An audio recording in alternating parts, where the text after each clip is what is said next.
I am Ibrahim Traoré, President of Burkina Faso.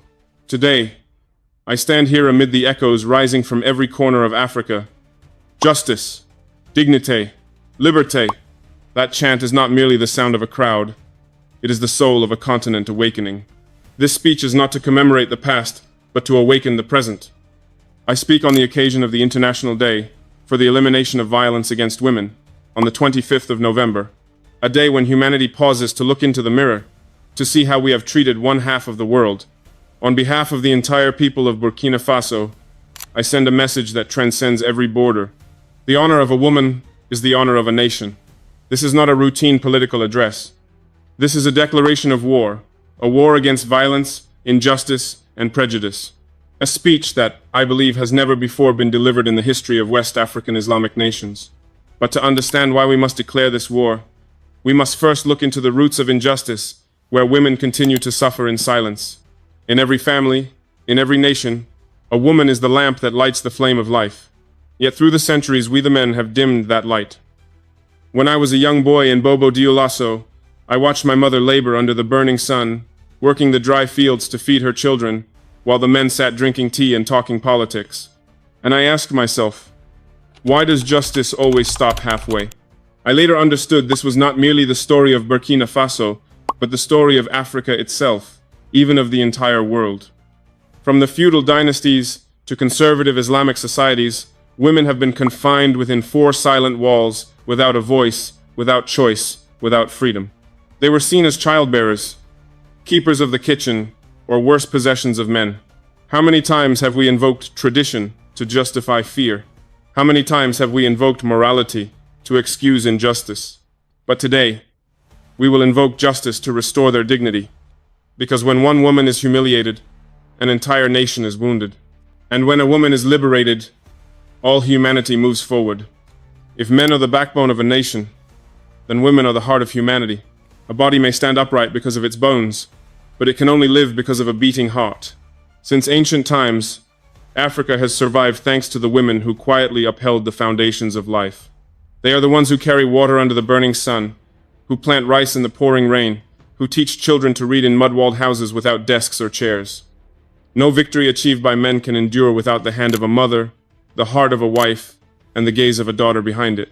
Let us remember Fatoumata Tambajang, the woman of Gambia, former vice president, who led the campaign to end dictatorship and rescued thousands of women from forced marriages.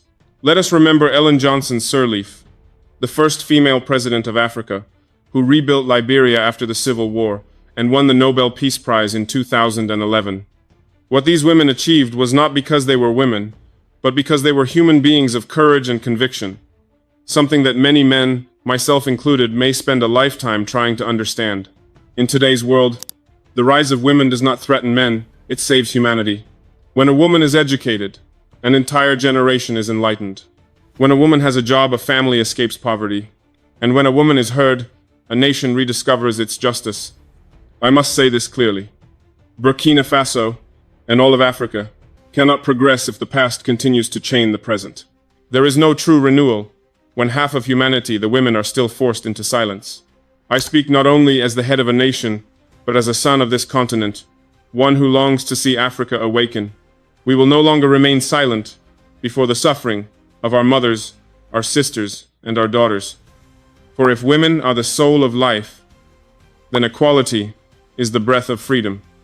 I know there are truths that are not easy to speak, but a wound can never heal if we choose to close our eyes to it. Today I will speak plainly. 8 tragedies are tormenting millions of African women. 8 scars of humanity that we cannot and must not ignore. Please listen and do not turn away. The first tragedy: female genital mutilation. From the banks of the Nile to the deserts of the Sahel, there are girls as young as 9 years old who have been robbed of their laughter and of their childhood. This is not tradition. This is a crime. According to UNICEF and the World Health Organization, more than 230 million women and girls worldwide have undergone genital mutilation, of which Africa accounts for over 144 million. In Burkina Faso and neighboring regions, even though the law forbids it, there are still ceremonies held in the shadows where the cries of children are drowned out by the sound of ancient songs. Let us remember this. No ritual is sacred if it begins with blood and tears. The second tragedy: virginity testing before marriage. It is a humiliation disguised as morality. They demand a white sheet as proof, but that is not medicine. It is a violation of human dignity. Honor does not reside in a hymen. Honor resides in character. A woman's body is not evidence, and morality is not a commodity to be traded between families. The third tragedy: forced and child marriage. In too many places, girls of 12 years old are married off to men twice the age of their fathers. Because of poverty, dowries, or honor, childhood is sold cheaply. UNICEF estimates that about 650 million women and girls worldwide were married before the age of 18, and many millions of them are in Africa. I call them the stolen brides generation. And I say this clearly. No one has the right to decide a girl's heart or her future except the girl herself. The fourth tragedy: imposed dress codes. I do not condemn faith. I condemn coercion. When a woman wears a veil out of devotion, that is freedom. When she is forced to cover, that is imprisonment. No one has the right to define belief on behalf of another. Religion must lift the human spirit, not bind it. The fifth tragedy: restrictions on education and work. No nation can soar on half of its wings. When women are forbidden from attending school or from working, it is not religion, it is politics wearing the mask of morality. In Burkina Faso, we have reopened hundreds of classrooms for girls in the Sahel through the campaign. When a girl holds a pen, a nation is saved. Education is not a privilege reserved for men. It is our shared duty to the future. The sixth tragedy: blaming women to excuse the sins of men. For too long, society has placed the burden of men's failures on women's shoulders. Let me be clear. No Eve ever made Adam fall, only men who refused to take responsibility. I quote from the Quran in Arabic and translate it into French and Moore. Both men and women are accountable before God for their own deeds. We must stop using faith as a shield to cover our weakness and cowardice. The seventh tragedy: barring women from politics and religious leadership. In the time of the Prophet Muhammad, there were female scholars, female merchants, and female warriors, and they were honored. If that was true then, why should there be barriers now? From this day forward, Burkina Faso commits to training female judges, female clerics, and female ministers. Justice cannot speak with only a man's voice. It needs the voice of women to be complete. And the eighth tragedy: domestic and wartime violence. War does not only take the lives of men, it takes away the peace of mothers and families.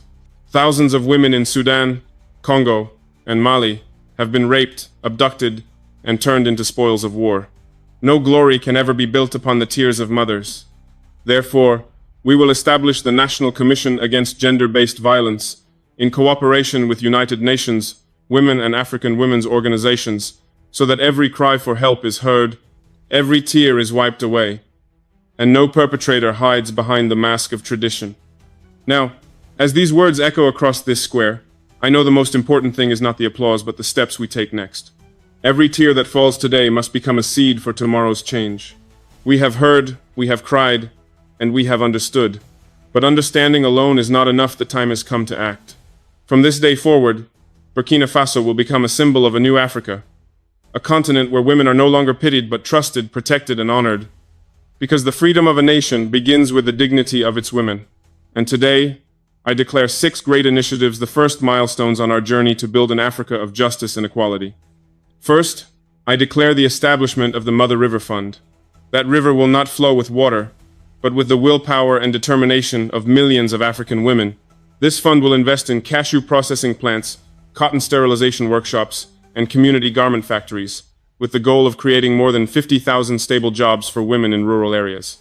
I want every woman in the Sahel region, when she wakes up in the morning, to know that she is not merely cheap labor, but a pillar of the new economy, a woman who holds the future of her nation in her hands. Because when one woman has a job, a family is saved. And when 1 million women have jobs, an entire nation rises. But economic power is not enough if the mind remains imprisoned. Therefore, our second initiative is to introduce gender education and equality studies into the national school curriculum starting in the year 2026. A young boy must learn that respecting women is not an act of courtesy, it is a duty of citizenship. And a young girl must be taught that she does not need permission to dream. I say it clearly. We will teach our sons to become protectors, not oppressors. And we will teach our daughters to become leaders, not followers. Education is the only key that unlocks the door to true freedom, and that freedom must begin in the classroom. However, education cannot thrive without justice. Therefore, as the third initiative, I am signing a decree to establish a special court for gender-based violence and child marriage. In that court, a victim's silence will no longer be a sentence. Every perpetrator, whether a husband, a father, or a man of power, will be held accountable before the law. Because the law is not only to punish, it exists to protect faith, dignity, and the worth of every human being. After justice comes life. That is why the fourth initiative is the launch of the program Healthy Mothers, Strong Future, in partnership with UNICEF and the World Health Organization, WHO. This program will upgrade 200 maternity and reproductive health centers across the country, ensuring that every woman in Burkina Faso can give birth in the light, not in the shadow of fear. No mother should ever have to choose between her own life and the life of her unborn child. A nation is only truly strong when its mothers are safe. When mothers are healthy, the future must be illuminated by knowledge. Thus, the fifth initiative is the creation of the Fatimata Traoré Scholarship, named after the mother who taught me to respect women and to believe in the power of knowledge. This scholarship will be awarded to underprivileged female students pursuing studies in science, technology, and engineering, STEM. Because a modern Africa cannot exist if our daughters are still pushed out of the classroom.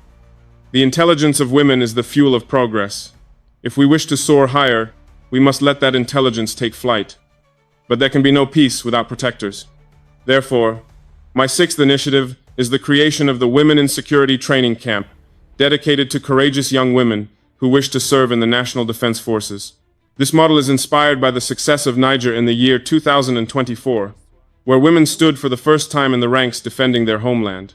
Indeed, when a woman bears arms to protect peace, no enemy can ever defeat that nation.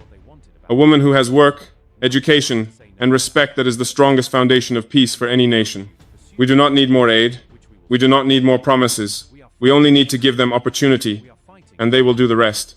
Burkina Faso will no longer be known merely as a land of desert and wind, but as a place where women raise their heads proudly beneath the sunday. That is my solemn vow, Ibrahim Traoré.